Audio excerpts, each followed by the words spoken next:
Document है जिसमें हमारी जो शीला दीक्षित सरकार थी उसने जो रेजोल्यूशन पास करके सेंट्रल गवर्नमेंट को दिया और ये कहा कि अनऑथराइज्ड कॉलोनीज को पास किया जाए और असेंबली से पास करके भेजा, उसको सेंट्रल गवर्नमेंट ने पास नहीं किया।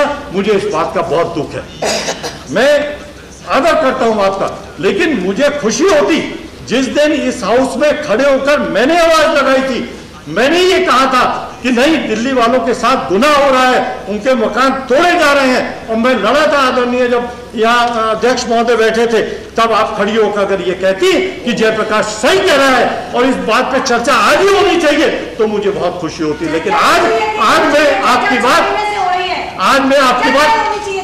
क्या चाहिए थी, बिल चाहिए था, चर्चा तो 6 महीने कर ही रहे थे, बहस तो करवा सकते थे, आप शोर तो मचा सकती थी, शोर तो मचा ही रहे थे, आपने अभी तो शोर मचाया था, कल क्या करा आपने? कल भी तो यही करा। अगर आप उस दिन मेरी बात मानती, और शरद यादव जी आज नहीं है, अगर उस समय आप मेरे बात मानते तो बिल उसी दिन आता, आप घर जोर लगा सकती थी। जब आप नहीं बोली, नहीं मैं तो जेल गई, तुम कह रहे हो मैं नहीं बोली, मैं तो जेल गई, तिहाड़ में रही, जेल छुड़ा भी गए। हमारा दिल्ली प्रदेश कांग्रेस कमेटी का अध्यक्ष और सारे एमएलए और मेंबर पार्लियामेंट हर जगह शामिल है, हर बहस में शामिल है।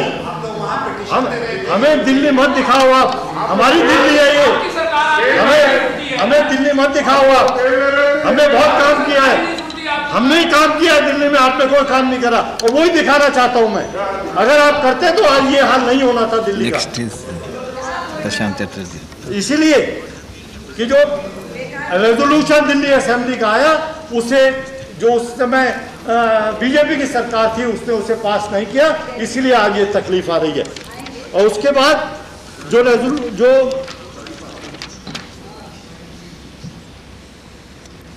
अब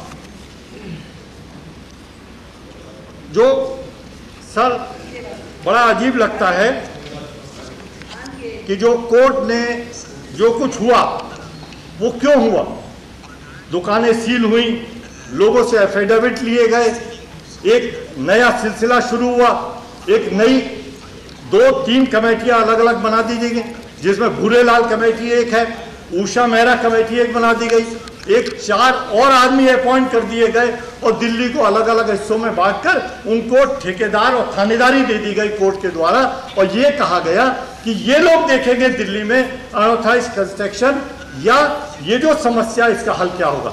सर मैं नहीं समझ सकता, अगर दिल्ली में दिल्ली सरकार है, दिल्ली में दिल्ली म्युनिसिपल कॉरपोरेशन है, दिल्ली में डीडीए है, दिल्ली में एनडीएमसी है, अगर कोर्ट को कोई काम करना था, कोई फॉर्मूला तय करना था, तो उनको इन एजेंसीज के थ्रू काम करना चाहिए था। और भी अगर आप उसके सर मुझे इजाजत दें, मैं सिर्फ 2 लाइन पढ़ना चाहता हूं जो कोर्ट का ऑर्डर है उसका। It has been proposed that the MCD will provide space for setting up office of the committee at India Habitat Center, Lodi Road, New Delhi. The staff for secretarial and clerical services to the chairman and other members of the committee shall also be provided by the MCD as per the requirement of the committee. The honorarium payable to the chairman of the committee has been proposed at ₹5,000 per sitting, and for the unofficial members of the committee at ₹3,500 per sitting. The expenses for which are to be borne by the DDA. With regards to the conveyance, it has been proposed by the chairman, non-official members will be entitled for reimbursement of the actual amount of the set for transportation and other charges. Sir, आज जो agency है, जहां अफसर हैं और लोग हैं, पूरा उनके पास इंतजाम है, उसके अलावा एक इस तरह की कमेटी बना दी जाए, फिर उनके तय कर दिया जाए इनको कितने पैसे दिए जाएंगे। क्या जरूरत थी सर इसकी? क्या तमाशा बनाना चाहते थे? क्या दिखाना चाहते थे कि कोई सिविक बॉडी कोई मायने नहीं रखती, सिर्फ कोर्ट जिन लोगों को बनाएगी वही मायने रखते हैं। आज क्या भूरेलाल कमेटी या उषा मेहरा कमेटी या वो तीसरी कमेटी, ये सब उन लोगों, उन इलेक्टेड रिप्रेजेंटेटिव उन बॉडी से ऊपर हो गए, सुपीरियर हो गए, इनको डिक्टेटर बना दिया इन फैसले की वजह से। ये जहां जा रहे हैं ये कह रहे हैं इसको सील कर दो, इसको बंद कर दो, इन दुकानें बंद कर दो, इनके फर्स्ट फ्लोर के ऑफिस सील कर दो।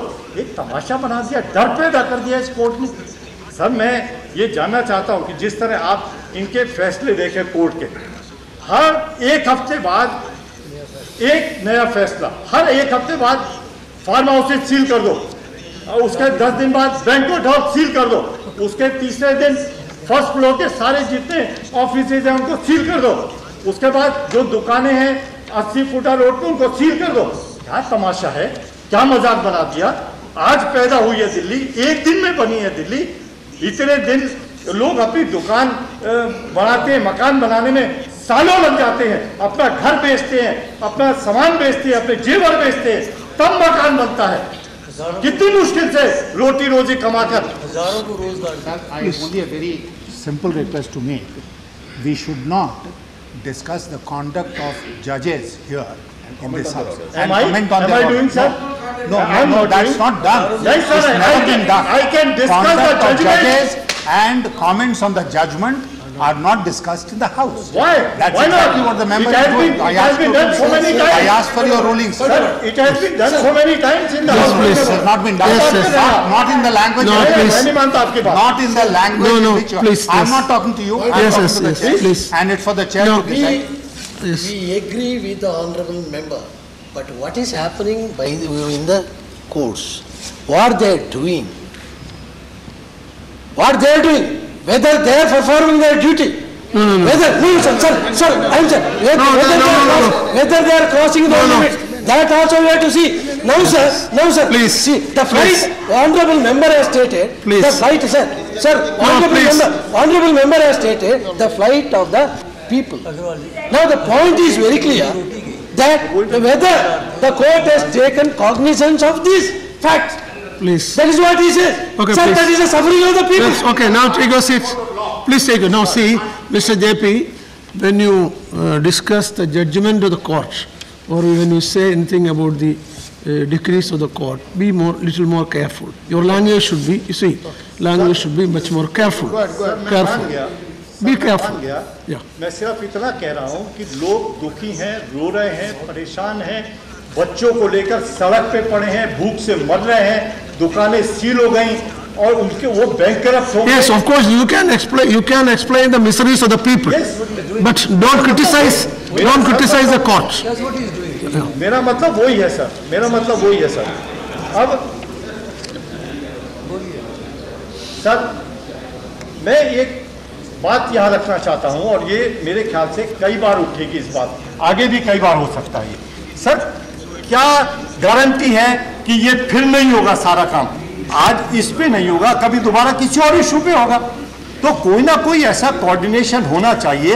मान लीजिए कि कोई एक व्यक्ति कहीं कोई थानेदारी जिसको दे दी जाए और वो एक डिक्टेटर नादिर की तरह कोई ऐसा कदम उठाने लगे जो जनता के हक में ना हो, तो क्या पार्लियामेंट बैठी देखती रहेगी, सोचती रहेगी? और कब आएगा वो बिल? आज जो बिल लोकसभा में पेश हुआ उसके बाद अखबारों ने कई जगह चर्चा हुई कि क्या इसे माना जाएगा, क्या पार्लियामेंट के पास करने के बाद भी लोग उसे मानेंगे या नहीं मानेंगे? तो ये जो डर और भय है ये नहीं होना चाहिए सर। अब मैं इसका हल ये भी था सर, अगर हमारी मांग मान ली जाती और दिल्ली को पूर्ण राज्य का दर्जा दे दिया जाता तो शायद ये हालात पैदा नहीं होते। हम बैठकर चीजों को अपने ही उन हाउस में तय कर सकते थे, लैंड यूज चेंज कर सकते थे, बता सकते थे, तो शायद हम यहाँ तक नहीं पहुँचते। सर मेरे कुछ पॉइंट है और मैं आशा करता हूँ मंत्री जी जो बहुत अच्छे दिल वाले हैं, काम करने वाले हैं, गरीब जनता को समझते हैं, बहुत दिन से जनता के बीच में रहे हैं, वो इन चीज़ों को अपने भाषण में या जिस तरह भी वो चाहें उसे ज़रूर देखें। सर मास्टर प्लान आप अमेंड करें। मास्टर प्लान आपने जनता के बीच रखा और उसमें जो लैंड यूज है, जिस तरह से चांदनी चौक है, अब चांदनी चौक आज तो नहीं बसा, जब दिल्ली बसी है, जब से चांदनी चौक बसा है, क्योंकि दो रेलवे स्टेशन के बीच में है। Sir please just give me few. Sir वो एक कमर्शियल एरिया बना और धीरे धीरे वहाँ कमर्शियल मार्केट और जो हमारे होलसेल मार्केट है ऊपर नॉर्थ इंडिया के, वो बढ़ते चले गए और आज एक बहुत बड़ा हमारा वो व्यापारिक केंद्र है, बहुत बड़ा व्यापारिक केंद्र है। इसी तरह सदर बाजार है, वो हमारा बहुत बड़ा व्यापारिक केंद्र है।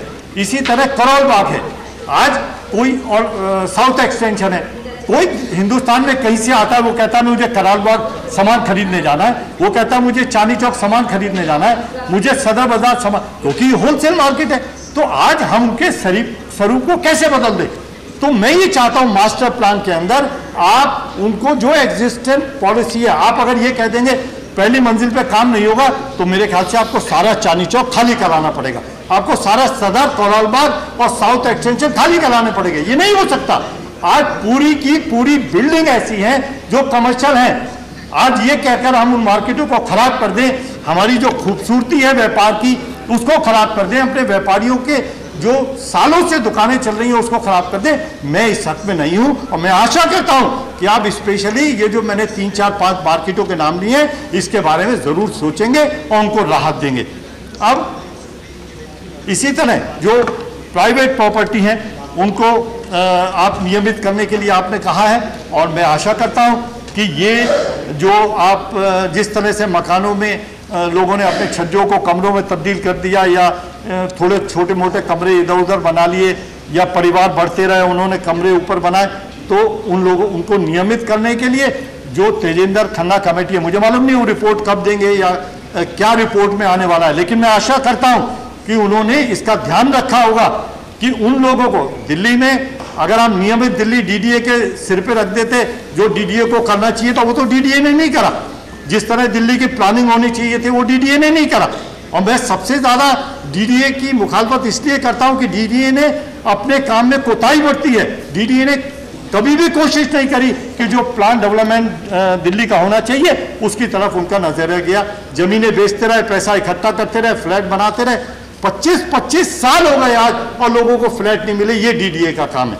और मैं आशा करता हूं कि आप इस पे कुछ ना कुछ कोई ऐसा काम करेंगे कि इसकी भी कार्रवाई पे आपकी निगाह जाए। अब जो आपने झुग्गी झोपड़ी के लिए कहा है, मैं इंदिरा जी ने सबसे पहले झुग्गी झोपड़ी में काम शुरू करा था, आज उनको आप संरक्षण देंगे, उनके लिए आपने कहा मैं फ्लैट बना कर दूंगा। मुझे आशा है कि आप उनको फ्लैट बनाकर देंगे ताकि वो वहीं बसाए जा सकें और उनको परेशानी ना हो। सर, जो लाल डोरे का है, अब लाल डोरे की एक डेफिनेशन होनी चाहिए। ये कहना कि लाल डोरे में कोई कुछ भी बना ले, कुतुब मीनार बना ले, तो वो भी माना जाएगा। लाल डोरे की एक परिभाषा आपको आज तय करनी होगी कि लाल डोरा किसे कहते हैं। लाल डोरे में क्या बिल्डिंग बायलॉज अगर लागू नहीं होते तो भी क्या कर सकते हैं आप। एक पहले एक था कि भाई गांव का रूप होगा और एक्सटेंडेड लाल डोरा करते रहे, तो अर्बनाइज विलेजेस आ गए। तो ये इसलिए था कि उनको हम प्रोटेक्ट करेंगे कि उनका जो कल्चर है उसके अंदर बाहर का इंटरफेरेंस ना हो और वो वहाँ आराम से रह सके। तो मैं आशा करता हूँ कि ये भी आपको देखना होगा। अब एक बहुत बड़ी समस्या दिल्ली में गेस्ट हाउसेस की है। दिल्ली में बाहर के बहुत लोग आते हैं, टूरिस्ट आते हैं, व्यापारी आते हैं, और जो हर आदमी आकर बड़े बड़े होटलों में नहीं ठहर सकता। 10,000 रुपये रोज का कमरा, 20 रुपये का एक टेलीफोन, 200 रुपये की एक कॉफी, ये हर एक के बस का काम नहीं है। सर मकान साहब 2 मिनट, मैं आपकी अभी तारीफ करके चुका हूँ। सो मेरी बात अजय माखन सुनिए। तो वो गेस्ट हाउसेस जो दिल्ली में आज 50 साल में बने हैं और छोटे कमरे हैं, किसी में 15 कमरे हैं, किसी में 20 कमरे हैं, किसी में 25 कमरे हैं, तो आज उन्होंने ऑर्डर कर दिया कि साहब इनको सील कर दो, बंद कर दो। तो मैं ये चाहता हूँ, ये गेस्ट हाउसेस दिल्ली की ज़रूरत है। आज जो पहले धर्मशालाएं हुआ करती थी वो नहीं है, ज़्यादातर उस हालात में नहीं है, उसमें पैसा नहीं लगता। तो कहाँ जाएंगे लोग? जो बाहर के आएंगे स्टेशन पे तो नहीं ठहरेंगे, वो गेस्ट हाउसेस में ठहरते हैं जहाँ 100 रुपये से 500 रुपये तक का कमरा मिल जाता है और लोग वहाँ रह सकते हैं। तो आज उसकी बहुत सख्त ज़रूरत है और मैं आशा करता हूँ कि आप इस ओर ध्यान देंगे और उनको नियमित करेंगे या उनके लिए कोई पॉलिसी फ्रेम करेंगे। इसी तरह इंडस्ट्रियल एरिया जो जैसे आज़ाद मार्केट है, लाजपत राय मार्केट है, अभी वहाँ आज़ाद मार्केट चले गए। 1962 से पहले उनको ज़मीन दी गई और ये कहा गया है कमर्शियल ज़मीन है, आप नीचे काम करेंगे, ऊपर आप कारखाना खोल सकते हैं। इसी तरह लाजपत राय मार्केट ये आज का बसा हुआ नहीं है, जब खान मार्केट बना था, जब लाजपत राय मार्केट बना था, और वहां जाकर उन्होंने तोड़फोड़ करी और वहां उन्होंने उनको तंग करने की कोशिश की। मैं आशा करता हूं कि ये जो मार्केट पुराने बने हुए मार्केट हैं इनको ना छेड़ा जाए और इनको रेगुलाइज किया जाए। वहां जो शायद नॉर्थ इंडिया का या हिंदुस्तान का सबसे बड़ा इलेक्ट्रॉनिक मार्केट है, भगीरथ पैलेस और लाजपतराय मार्केट, घड़ियों का सबसे बड़ा मार्केट है वो, और होलसेल मार्केट है। इतना बड़ा मार्केट कहीं नहीं है नॉर्थ इंडिया में।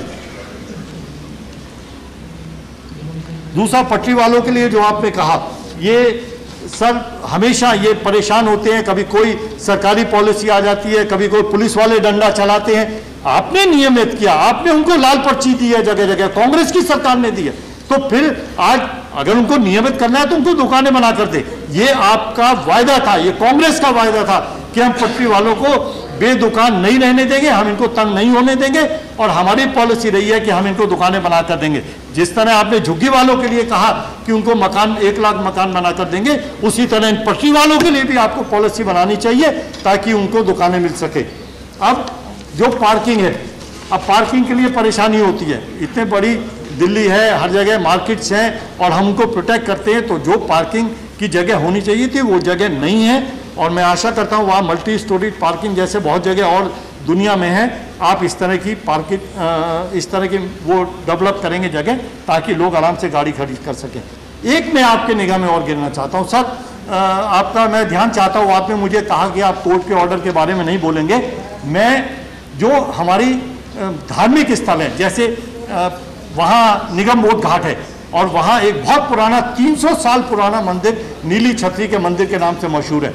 जमुना के घाट है, जैसे बनारस के घाट बने हुए, अब उनका ऑर्डर आ गया कि उनको तोड़ दो। अब ये कौन सा तमाशा है? जो आर्कियोलॉजिकल सर्वे से संबंधित जगहें हैं और जो हेरिटेज से संबंधित है, हमारी पुरानी दिल्ली में बहुत सारी जगह बोर्ड लगा दिए हेरिटेज है, 50 साल पुराना मकान है, हेरिटेज के अंदर आता है। ये क्या है?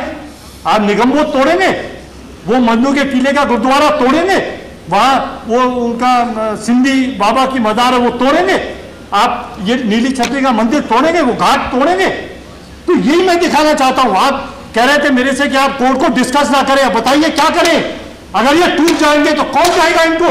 यही है वो बात जो मैं कहना चाहता हूँ कि अगर उन्होंने कोई फैसला करा है और वो फैसला ठीक नहीं है तो उसे कहने का हमें हक होना चाहिए। क्या उस मंदिर को टूट जाने दें, हाथ पे हाथ रख के बैठ जाए हम?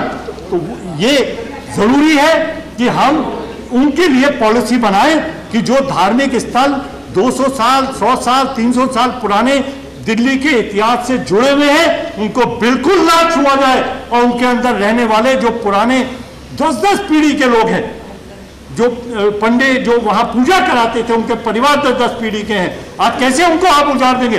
कैसे उनको निकाल के बाहर खड़ा कर देंगे? पता नहीं कौन पॉलिसी डीडीए में बैठ के बनाता है कि हम इनको बनाकर दूसरी जगह दे देंगे। क्यों दे देंगे? जो उनका घर है वो वहां रहते हैं, वो जगह तोड़ी नहीं जा सकती, तो क्यों हटाएंगे आप उनको वहां से? कोई जरूरत नहीं है। मैं आशा करता हूं आप गरीब आदमियों के, गरीब परवर इंसान हैं, आप मदद करेंगे। और जय माखन दिल्ली वाले हैं, इनको मालूम है दिल्ली के बारे में।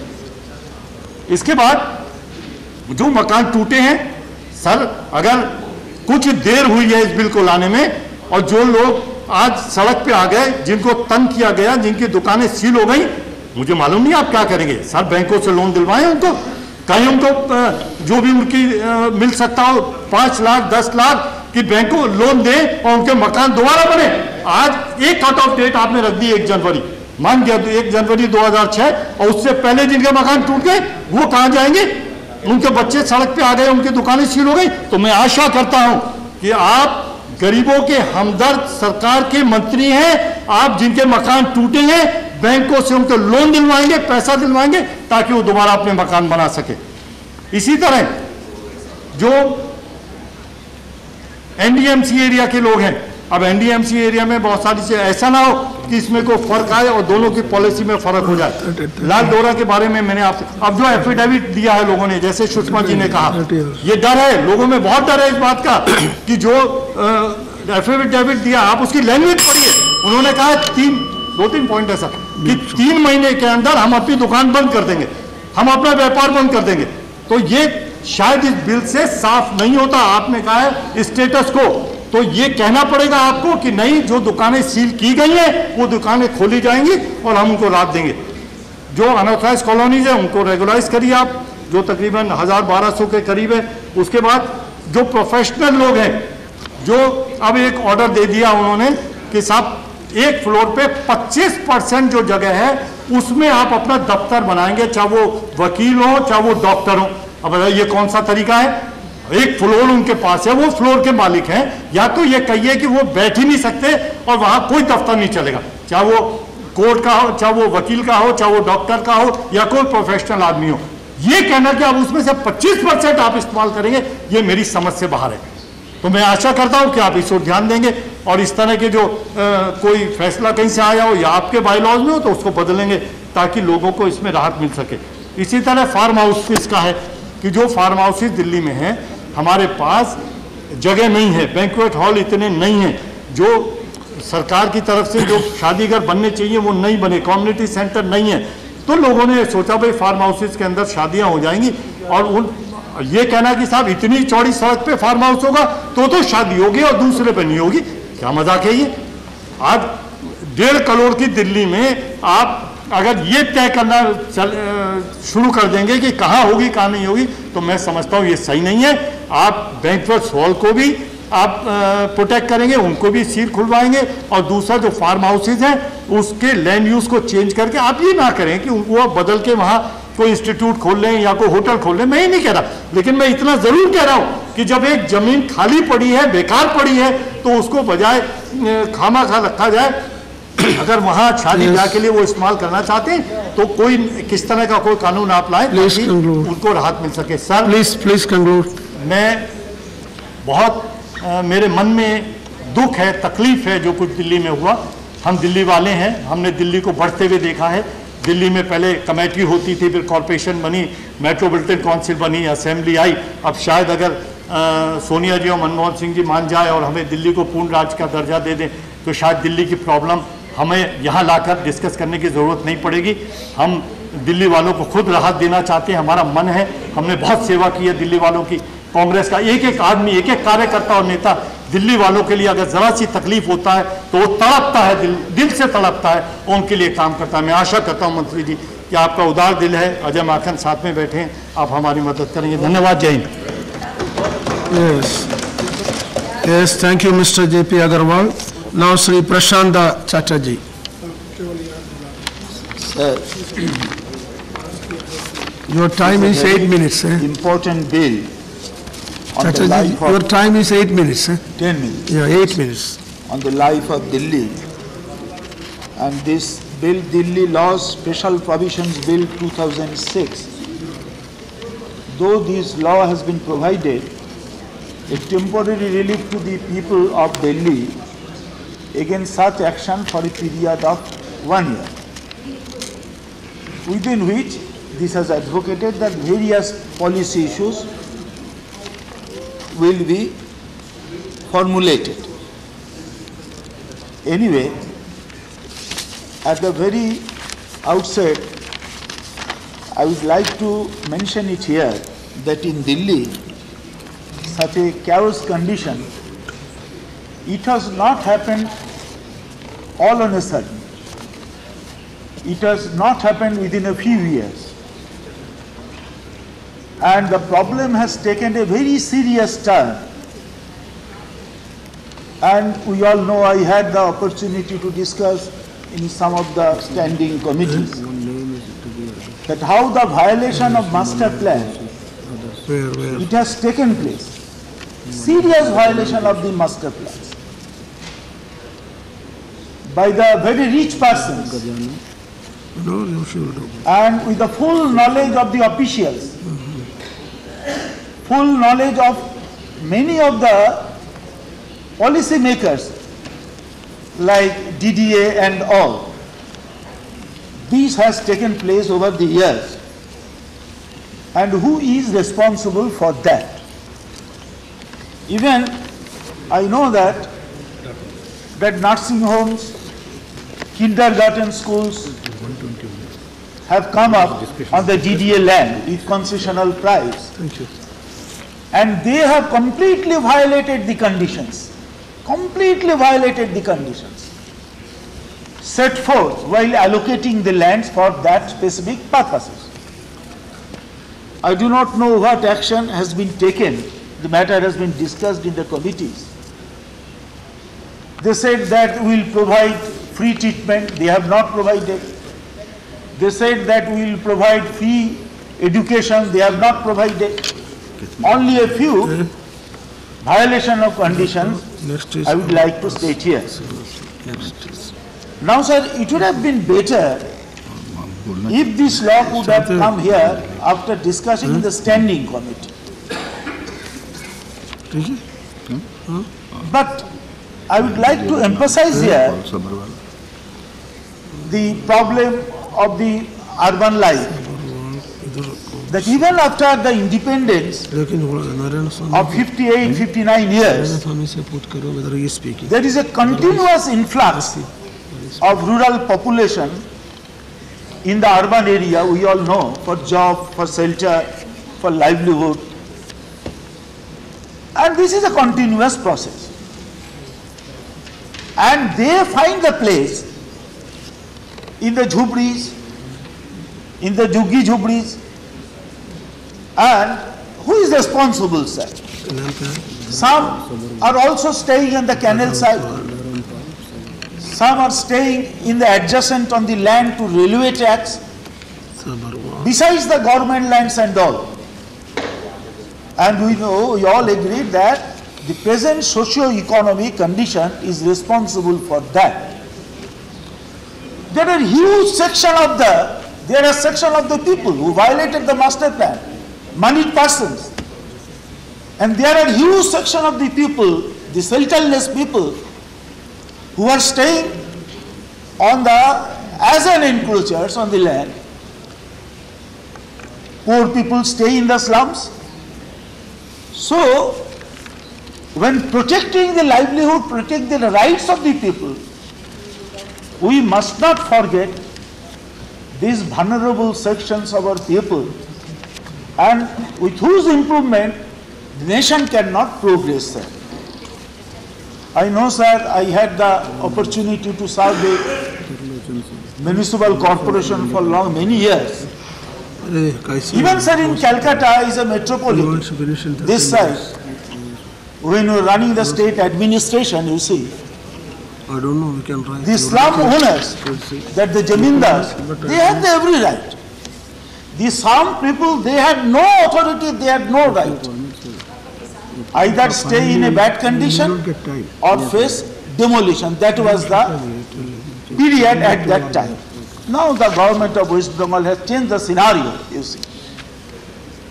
And you know, I would like to mention it here at the present day, the infant mortality rate of Calcutta as a whole, Calcutta as a whole, is higher than that of the infant mortality rate in the slum area of Calcutta. It has changed a lot because the scenario of the entire slum population, it has changed a lot after the left has taken over. It is not only the left, I will say, because it is a very socio-economic.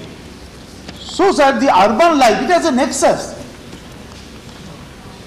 The urban life, it cannot be protected without neglecting the slum, after neglecting the slum population, without improving the slum's condition, improving the civic amenities there. You cannot improve even the civic health there, you see.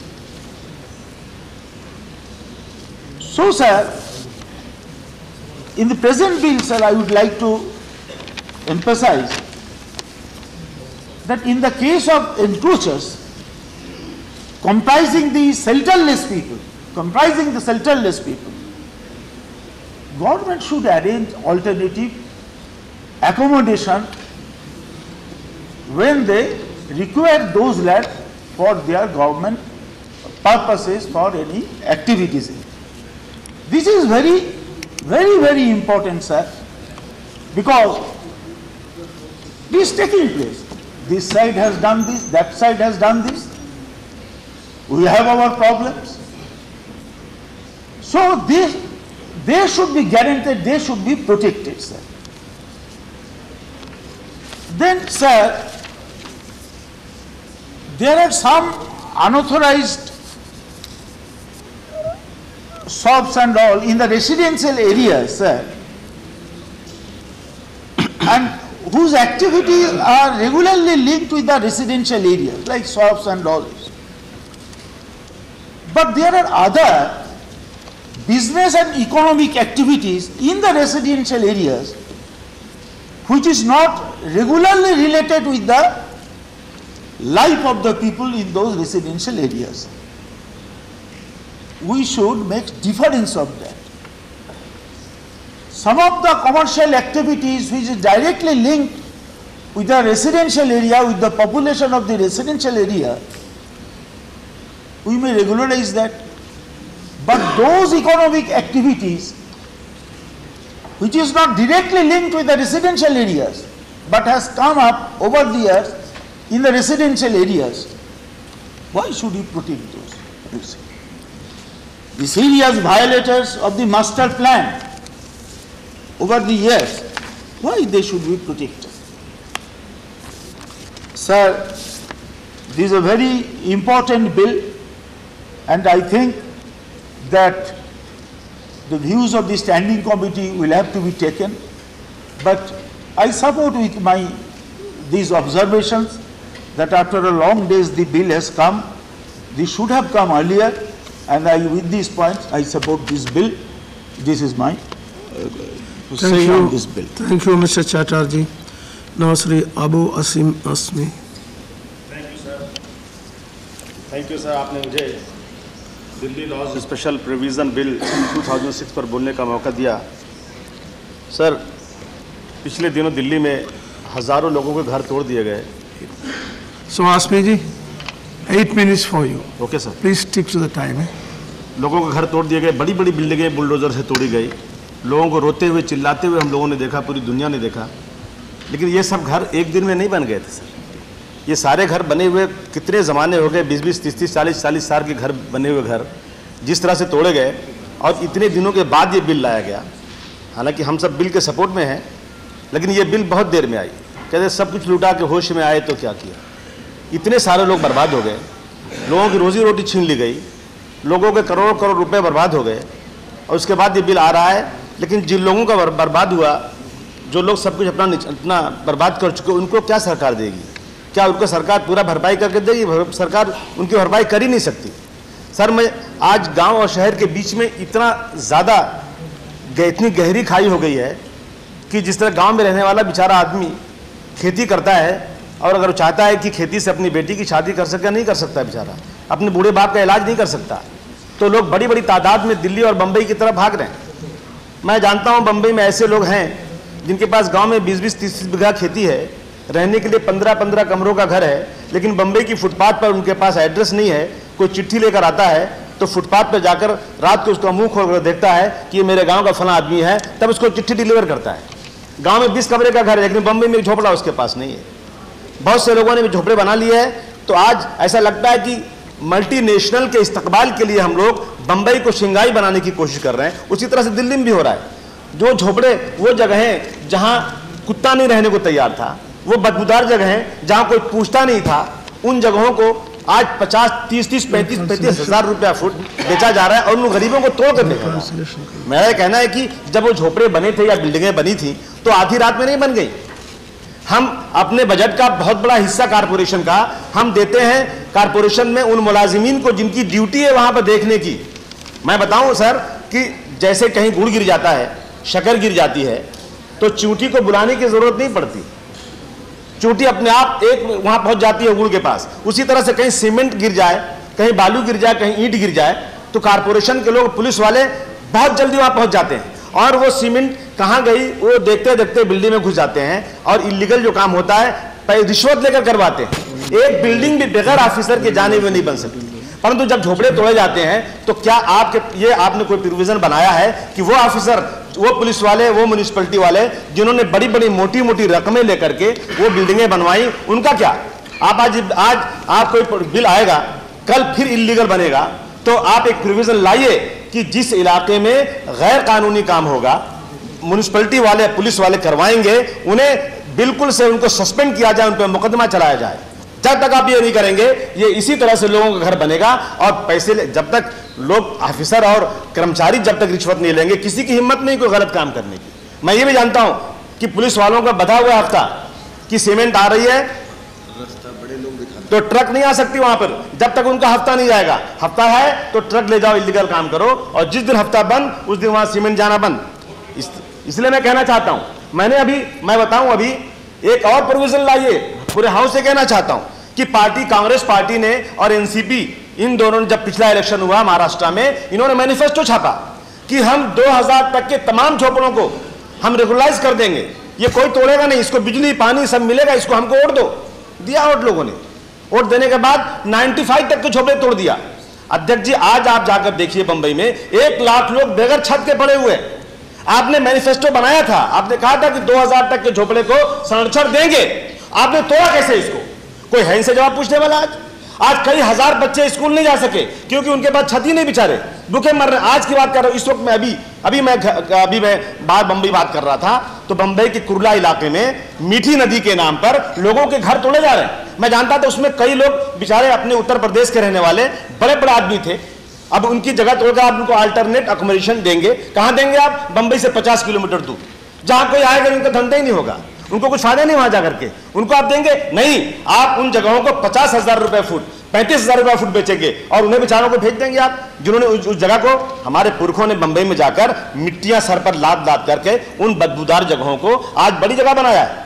और मैं कहना चाहता हूं कि वो अगर किसी का कोई जमीन है, कोई प्लान में आती है, कोई इंपॉर्टेंट प्लेस है, जरूर आप उसको हटाइए, लेकिन उनको उसी रेट की जगह आप कहीं दीजिए उनको, नहीं तो आप इस देश में लॉ एंड ऑर्डर की सिचुएशन खराब होगी। मुझे अफसोस के साथ कहना पड़ता है कि आज जो है गरीबी अमीरी के बीच में आज जो हो गया है, इससे लॉ एंड ऑर्डर की सिचुएशन भी खराब होती जा रही है। आज 95 तक के झोपड़े वहां तोड़ दिए गए।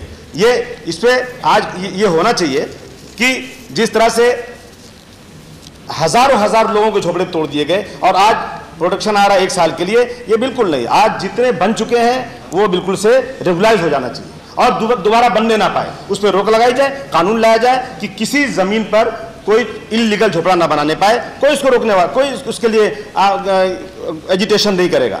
अभी आपने देखा बड़ौदा के अंदर 200 साल से पुरानी दरगाह को तोड़ दिया गया, और जबकि वहां के लोग बात करने को तैयार थे कि भाई हमसे बात कीजिए, यदि तोड़ना बहुत जरूरी है तो कुछ न कुछ रास्ता निकाला जाएगा, लेकिन तोड़ दिया गया। 6 लोग मारे गए और कितने लोग जला दिए गए। कुछ कानून बनाइए कि जो पुरानी चीजें बन चुकी हैं, कम से कम मंदिर, मस्जिद, गिरजाघर, गुरुद्वारा, दरगाहें, इस तरह से उसको कोई हाथ ना लगाने पाए। इससे जो है इस देश को बहुत बड़ी हानि पहुंच रही है। इसलिए मैं कहना, और बंबई की हालत क्या है कि बंबई में महाडा क्या है, जिसे यहाँ पे डीडीए महाडा वहां पे है, महाडा के लोग जो हैं घर लोगों को बना के नहीं दे रहे हैं। घर टूट गया लोगों का, 25 साल से लोग अपने घर को छोड़ करके इंतजार में बैठे, इनको घर मिलेगा। उनके बच्चे जवान हो गए, बूढ़े मर गए, लेकिन उनको आज तक उनका घर नहीं मिला। तो इसके लिए कुछ किया जाए। सबसे जरूरी चीज ये है, सबसे जरूरी चीज ये है सर, ये जो चीजें हो रही हैं, बड़े बड़े लोग, मंत्रियों के मकान, ये तमाम लोगों के मकान इसमें आ रहे हैं, तो आज जो है बहुत सारे लोगों को इसकी चिंता हो गई इस तरह की बिल लाने की। लेकिन बंबई में, मैं खासतौर से क्योंकि बंबई में रहने वाला हूं, मैं रोजाना देख रहा हूं मैं, और आज कल बंबई के अंदर झोपड़े तोड़ने के साथ साथ म्युनिसिपैलिटी ने जला भी दिए। कहते हैं लोग टूट जाते हैं एक घर बनाने में, तुम क्यों, लोग टूट जाते हैं एक घर बनाने में, तुम क्यों तरस नहीं खाते झोपड़ियां जलाने में। आज ये हालत है इस देश के अंदर कि गरीब बेचारा सर छुपाने के लिए कहीं छोटा सा कमरा बना रहा है तो पहले उससे रिश्वत लेकर के, मोटी मोटी रकम लेकर के उसका घर बनवा दिया जाता है, और थोड़े दिनों के बाद उसके घर को तोड़ दिया जाता है, उसे कई जगह जेल भी भेज दिया जाता है। तो मैं आज इस हाउस से ये कहना चाहता हूं कि जब बनवाने वालों के ऊपर एक्शन हो, जो लोग रिश्वत ले रहे हैं, ये आप इसमें जरूर प्रोविजन लाएं। और जो पार्टियां ये आश्वासन देती हैं कि हम जीत कर आए, और मुझे अफसोस होता है, हंसी भी मुझे आती है कि हमारे जैसे लोग या बड़े बड़े नेता लोग जो हैं वोट मांगने किसी अच्छी बस्ती में नहीं जाते, उन इलाकों में नहीं जाते जहां पॉश एरिया में बड़ी बड़ी बिल्डिंग है। वहां अगर माइक लगाओ तो फोन करते हैं कि हमारे एरिया में पोल्यूशन बढ़ रहा है, वॉल्यूम पोल्यूशन हो रहा है, आवाज आ रही है, हटाओ जल्दी यहां से। और सब जाकर उन्हीं झोपड़पट्टियों में जहां पीने का पानी नहीं है, सड़क नहीं है, रहने के लिए कमरा नहीं है, वहीं जाकर वोट लेकर आते हैं और सरकार बनाते हैं। सरकार वही बनाते हैं और उन्हीं का घर तोड़ा जाता है, वही वोट देते हैं। इसलिए उन गरीबों को जिनको आश्वासन दिया जाता है, उन गरीबों का प्रोटेक्शन, ये कहीं आए हुए लोग नहीं है, इसी मुल्क के रहने वाले हैं। और हमारे देश की संस्कृति है, हम तो मेहमानों की भी इज्जत करते हैं। अगर कोई गरीब आकर बस गया तो उसको ही बसाइए, लेकिन कम से कम इस मुल्क में रहने वाले लोगों को रहने के लिए कम से कम एक घर होना चाहिए, 2-3 कमरों का घर हो, उनके लिए अपनी प्रॉपर्टी पे घर हो, और जो ज़मीनें इनके पास हो चुकी है, चाहे रेलवे की ज़मीन हो या कोई भी ज़मीन हो, उस गरीब को नहीं मालूम कि कौन सी ज़मीन है ये, कोई भी ज़मीन जो है जिस ज़मीन पर वो बस चुका है उस ज़मीन पर उसको मालिकाना हक दिया जाए, और अगर उसे हटाना है वहाँ से तो कम से कम अल्टरनेट अकोमोडेशन दिया जाए और तोड़ने के पहले अकोमोडेशन दिया जाए। मैं इन्हीं शब्दों के साथ आपने मुझे बोलने दिया, बहुत बहुत शुक्रिया, लेकिन कुछ न कुछ गरीबों के लिए सोचा जाए। धन्यवाद। ओके, थैंक यू मिस आसमी। Now professor Ramdev Bhandari. माननीय उपसभापति जी, सैकड़ों वर्षों में आपका टाइम 5 मिनट। दिल्ली उजरती और बसती रही है, मगर इसका दिल बहुत बड़ा है। देश के किसी भी कोने से गरीब आ जाए, करोड़पति अरबपति आ जाए, दिल्ली के दिल में सबको जगह मिल जाती है, और कहीं ना कहीं पांव धरने की जगह या आलीशान बंगला बनाने की जगह मिल जाती है। मगर कभी कभी दिल्ली बहुत बेरहम हो जाती है। पिछले 6 महीनों से ऐसा लग रहा था कि दिल्ली में बहुत बड़ा भूकंप आया हुआ है। कहीं अतिक्रमण तोड़ा जा रहा है, कहीं अनऑथराइज्ड कॉलोनियां तोड़ी जा रही हैं, और झुग्गी झोपड़ी वालों को तो कोई देखने वाला है नहीं, वो तो टूटते ही रहते हैं। इस बार इसलिए चिंता बढ़ गई, हमारी चिंता बढ़ गई कि इस बार मकान तोड़ने में जिन लोगों का नाम था, जिनके मकान टूटने थे, अतिक्रमण टूटने थे, उनमें कुछ बड़े लोग भी थे। इसीलिए हमारी चिंता बढ़ गई, और एकाएक ऐसा लगा कि बड़े बड़े लोग, बड़ी बड़ी पार्टियां धरने पर, प्रदर्शन पर, पूरा दिल्ली लगा कि प्रदर्शन का एक बड़ा ग्राउंड बन गया है। महोदय, अच्छी बात है कि सालों से जो बिल्डिंग बना हुआ है यहाँ, उसे अगर तोड़ा जा रहा है तो इसके खिलाफ में कानून बनने चाहिए।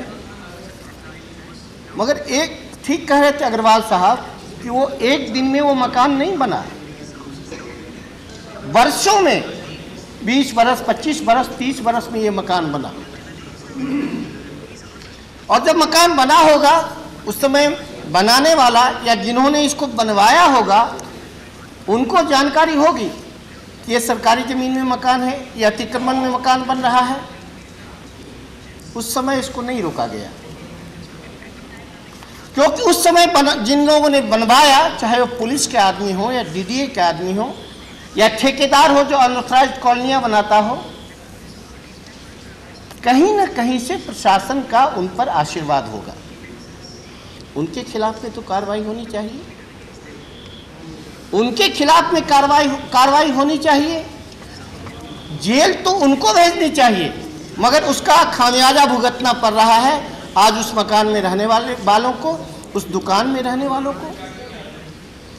महोदय, रिक्शा चालक, ठेला वाला, रेहड़ी वाला, रोज दुकान लगाने वाला सड़क पर लाखों की संख्या में यहाँ दिल्ली में रहते हैं।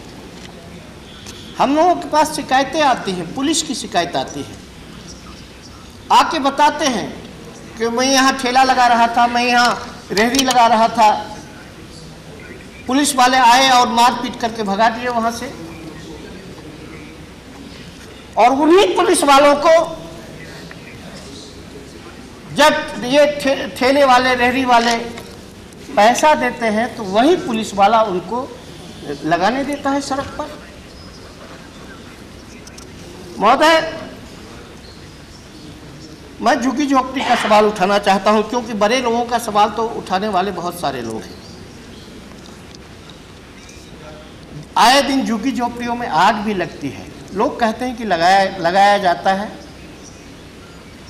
झुग्गी झोपड़ी एक मकान नहीं उसको कह सकते हैं, कोई प्लास्टिक का बनाया हुआ है, कोई टीन का बनाया हुआ, सार्वजनिक जगहों लोग कहते हैं कि अनऑथराइज्ड है, मगर वो रहते हैं उसी में, उनके बाल बच्चे परिवार के लोग भी उसमें रहते हैं। एकाएक किसी दिन बुलडोजर आता है और मिट्टी भी मिला देता है उनके घरों को, उनके मकानों को। उनके कहाँ जाएंगे वो? बड़े लोगों के पास में दूसरा घर भी होता है, उनको रखने वाले भी लोग होते हैं, मगर झुग्गी झोपड़ी वालों के लिए कहीं कोई जगह नहीं होती है। मैं ये कहना चाहता हूँ, आप हटाइए उनको झुग्गी झोपड़ी से, मगर हटाने से पहले उनकी व्यवस्था करिए। उनको एकाएक उनके बच्चों के साथ, उनके परिवार के साथ एकाएक उनको सड़क पर मत फेंक दीजिए। ये जो बिल आया है महोदय, इम्पोर्टेंट बिल है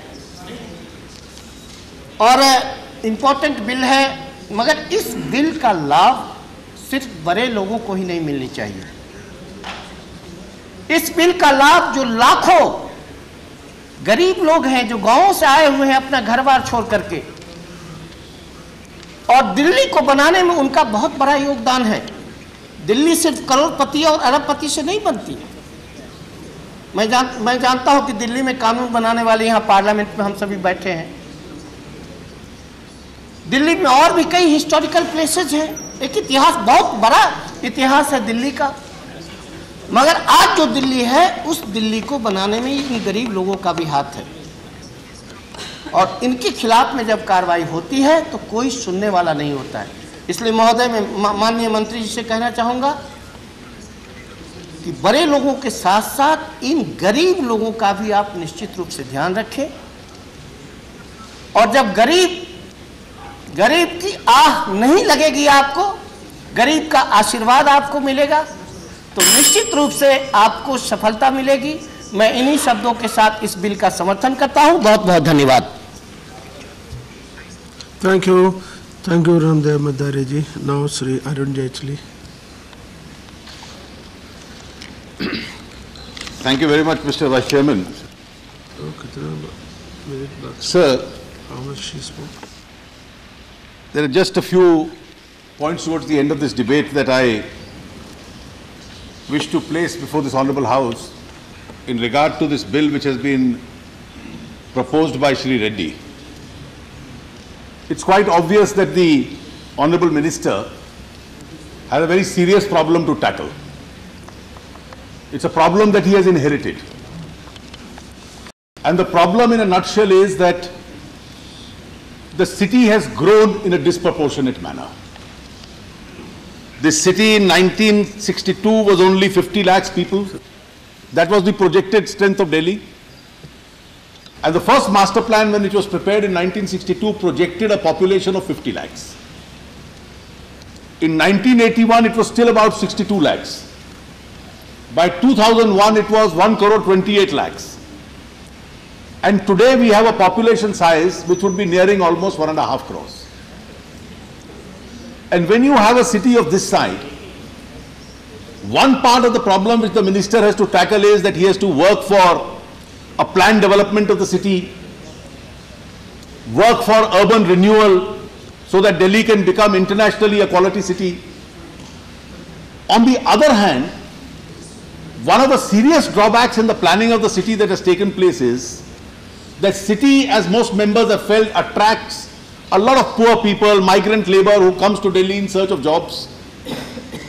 The city having grown disproportionately and economic activity in the city having multiplied, the city needs commercial establishments also. And one of the failed aspects of Delhi's town planning has been that for a city of almost 15 million, the number of shops which are required, the number of office spaces which are required, the number of commercial establishments which are required, and for a city which has a huge economic potential, those establishments are very few in number. And to cater to a city where employment is also generated, people get workplaces, there is a lopsided development of the city which has taken place. The population of all kinds the commercially affluent, the migrant labor, the population of all kinds has grown. But neither provision for their residences nor the commercial or office spaces in keeping in touch with the economic activity have kept in pace with that. And therefore the obvious problem which the minister has inherited is that once people are there and they require a shelter to live, they require a place to work. So if those authorized avenues are not made available to them, the unauthorized avenues will come into existence. And therefore a de facto reality of Delhi is that the master plan requirements, the building bylaws requirements have actually become pieces which are rusted legislation. They have a lot of rust in it. We can try and enforce them and find that they are becoming unenforceable. And therefore in a very modest opening statement, the minister said, well, I need at least 1 year to sort this mess out. And therefore we have constituted an expert committee headed by Mr. Tejendra Khanna. And he is going to make recommendations as to how do we sort this problem out. What are the new kinds of commercial establishments we require?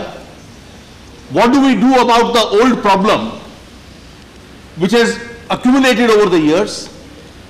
And therefore till then, let us suspend the penal actions which are being taken against these structures. That in effect is the spirit of this bill. And my colleague Mrs. Sushma Swaraj has already said that in an endeavor to find a solution for the people of Delhi, if this be one more opportunity that the government wants, and one more methodology that the government wants, we would not like to be seen standing in way. In fact, we would have been happier if this had come a few days earlier so that the problem really could have been sorted out and we would be supporting this proposal. But I do not know against whom my friend Mr. Jaiprakash Agarwal was angry. Part of his anger was directed at the court. Part of his anger was directed at us. But I think his real anger was directed at his own party. His party has been in power in the Municipal Corporation of Delhi for almost the last 8 years. His party has been in power in the state of Delhi for the last 7 years. These demolitions and ceilings have been going on in the last 3-4 months. His party has been in power at the center for the last 2 years. They have been not only silent spectators, but they probably thought that the do-nothing approach is the best approach, and therefore these problems will solve themselves out. And let us see how the government at different levels has been trying to sort this out. How did this problem arise in the first instance 3 months ago? The Delhi High Court about 2 years ago said that if a property is misused for a commercial purpose, the municipal corporation has no power to seal it. So the law will look in the other direction if a property is being misused.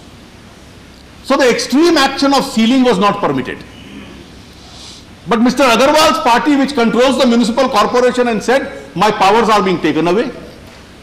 How can this High Court say that we don't have a power to seal? We must seal. So the Congress party, which rules municipal corporation, decided to challenge that. And then the Congress party's municipal corporation succeeded before the Supreme Court. And the Supreme Court said, yes, the High Court judgment is wrong. There is a power to seal. So when the apex court of the country gave them the power to seal, so the court obviously said, we've now given you the power to seal, so please start sealing. Then his party realized that if I start sealing, I will start losing votes. And immediately a panic reaction started. So they went back to the court and said, well, we can't do all this at the same time. So please give me 6 months to find a solution. Officially, the government of India moved an application. While that application was pending, Mr. Agarwal's party realized that votes were further being lost. Buildings were being demolished, buildings were being sealed. So they went back to court and said, your timetable is too cumbersome. We don't know whether you will give us 6 months or not. Let us now go to Parliament and ask the Parliament for 1 year. It's a problem of your own creation.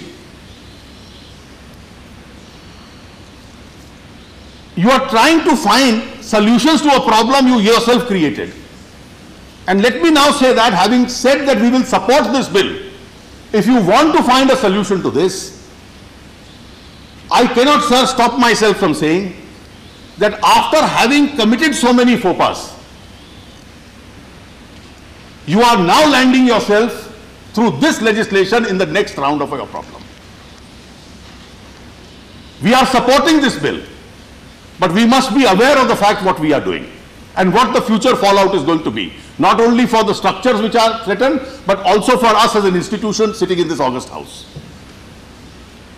When this house legislates, we must do it in a manner that we are fully conscious that we are doing the correct thing. We are constitutionally following the correct processes. We are going through the correct course. There is a presumption of validity to whatever we legislate. Now, what are we choosing to do? And if I may just put it in brief, what my real apprehension and fear is, that a bill like this, once it is passed, even unanimously by this house with all our support, may not actually result in solution of the problem that you are trying to resolve. I am sure the minister and his officers have consulted the best legal minds. What in effect is this bill?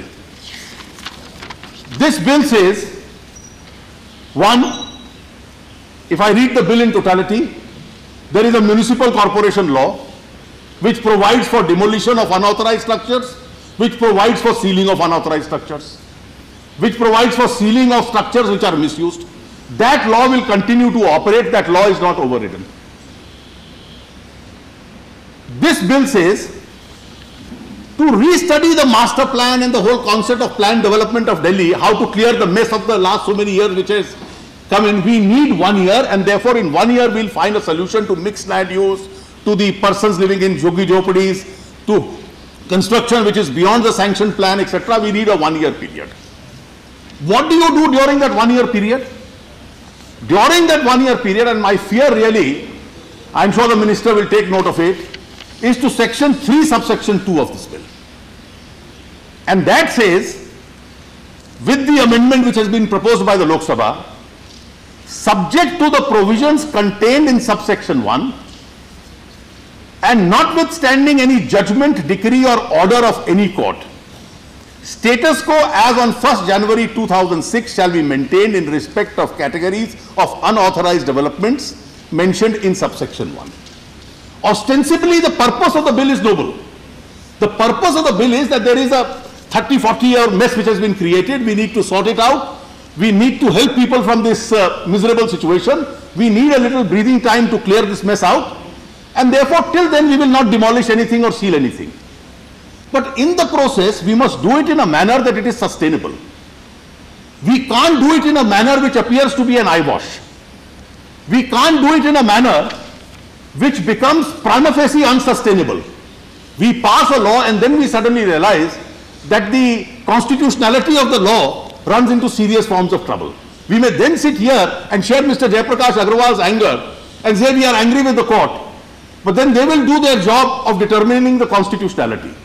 Let me say what in effect will be the effect of this subclause 2.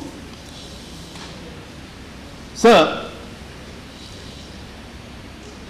the Constitution of India has divided the powers of various organs of the state. We as legislature have our own powers. Courts have their own powers. You have constitutional courts created by the Constitution.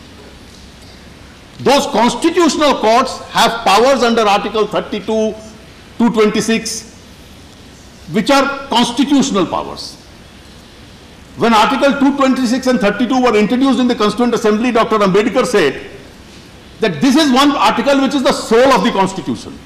Without this, the rest of the Constitution will become meaningless because there will be no enforceability of the other provisions. Now, courts in pursuance of that jurisdiction have passed certain orders, or in the course of the next 1 year, till 31st December 2006, may pass some more orders. You have not suspended the municipal law, you have not suspended the master plan, you have not suspended the sealing power. So the courts will continue to act and pass their orders.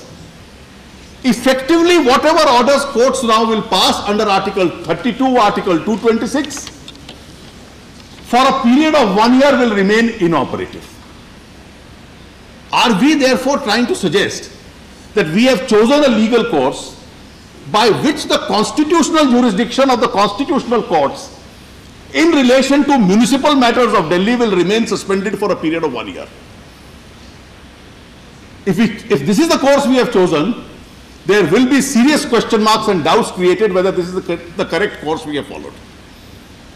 What then is the correct course? The correct course is known to any student who studies this subject.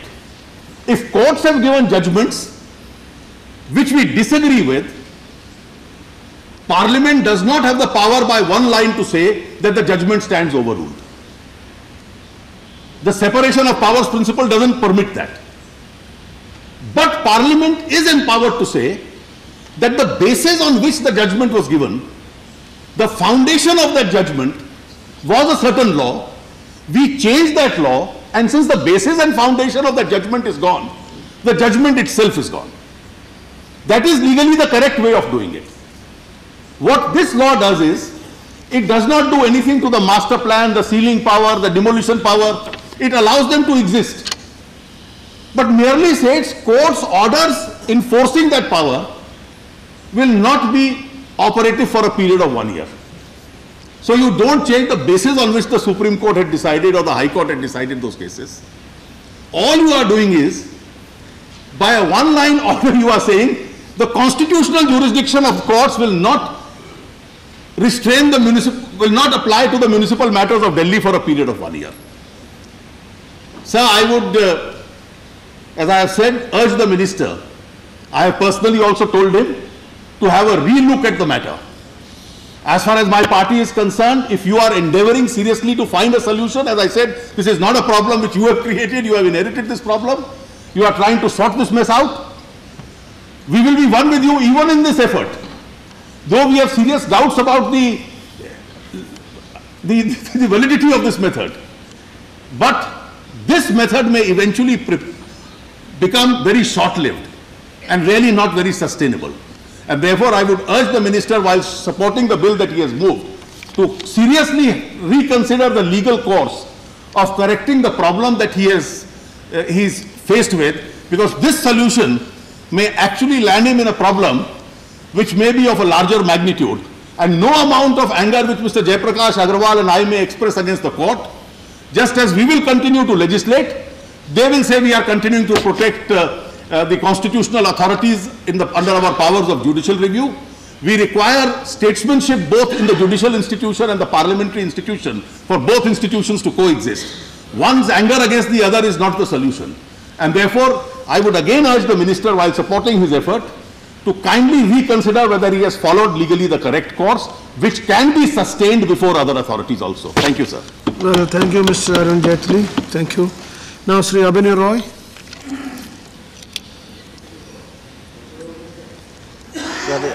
सदन में इससे पहले भी supreme court की और high court की दोनों की जब इंडस्ट्री यहाँ पर थी, जब हटाने की वाली बात थी, तब से हम लोग चिल्लाए थे कि वर्कर के बारे में. At that time, nothing happened here in Delhi. When all the industries gone back to other place, far off, but the people working class at that time we shouted much more here. Nobody listened to our voice. Now this time, once again, Supreme Court has given some order, and we are talking here for, and that is for this discussion and so, and we are very much worried about the slums and other things. Now you know how these slums were there. I think many those are in Delhi, they know, while the BJP, Gold Market area, the buildings were there after demolishing the apartments. You need the workers, they build the buildings, slums were there, and you have not done anything for them. Similarly, everywhere this thing happened. And if we don't settle their matter in that way, whether that is in Delhi or in other urban areas, what my friend has said about Bombay, that is also in Madras and other places also, the same things are there. We are not thinking for the slums at all. We are not thinking for the poor workers also. We have to think a proper master plan for that. Once again, you are talking about the master plan and DDA, how this building become the commercial one, that everybody has said, in what manner it has gone. In what manner the DDA is making the shops and other things. I am giving reference to you some small shops here. You are giving permission to a sweet meat seller, that is the mithai ke dukaan, and there is no question of any place except the shops, so that they can prepare their food. And that unauthorized constructions are there.